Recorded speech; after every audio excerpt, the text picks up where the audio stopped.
যারা পটল খেতে পছন্দ করো এবং পটলের নিত্য নতুন রেসিপি ট্রাই করছো, তারা পারলে অবশ্যই একবার ট্রাই করে দেখো পটলের এই রেসিপিটা। এর জন্য লাগবে পটল আর ডিম। পটল ডিমের যুগলবন্দিও বলতে পারো। তার জন্য পটলগুলো আমি জাস্ট খোসাগুলো একটু হালকা করে ঘষে নিয়েছিলাম। আর তারপর ঘষে নেওয়ার পর পটলটাকে আমি গ্রেট করে নিয়েছিলাম। তোমরা চাইলে মিক্সিতে পেস্টও করে নিতে পারো। যে কোনো দুটো প্রসেসই আমরা করতে পারি। আর তার সাথে করে নিয়েছিলাম পেঁয়াজ কুচি আর লঙ্কা কুচি, এটা কিন্তু পরিমাণেই লাগবে।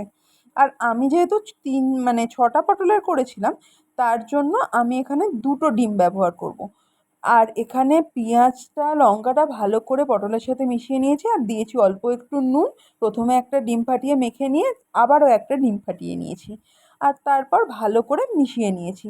তোমরা চাইলে লঙ্কা গুঁড়োও ইউজ করতে পারো। আর তারপর এটাকে ভাপাতে হবে।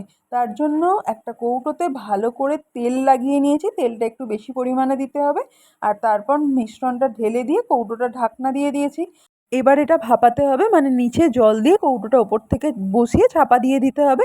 মোটামুটি 15-20 মিনিট লাগবে এটা সিদ্ধ হতে। আর যখন দেখবে একটা কাঠি গুঁজে যে কিছু লাগছে না, মানে তোমার রেডি হয়ে গেছে।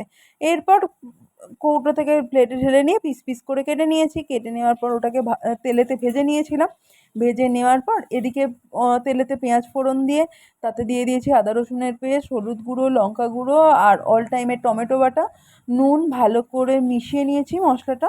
আর তাতে দিয়ে দিয়েছিলাম গরম মশলা আর দিয়ে দিয়েছি অল্প একটু জল। দিয়ে ভালো করে যখন ফুটে উঠবে দিয়ে দিয়েছি ওই বড়াগুলো পটলের। আর তারপর ওপর থেকে গরম মশলা ছড়িয়ে পরিবেশন করুন। রেসিপিটা কেমন লাগলো জানাতে ভুলবেন না কিন্তু। সবাই খুব ভালো থাকবেন, টাটা।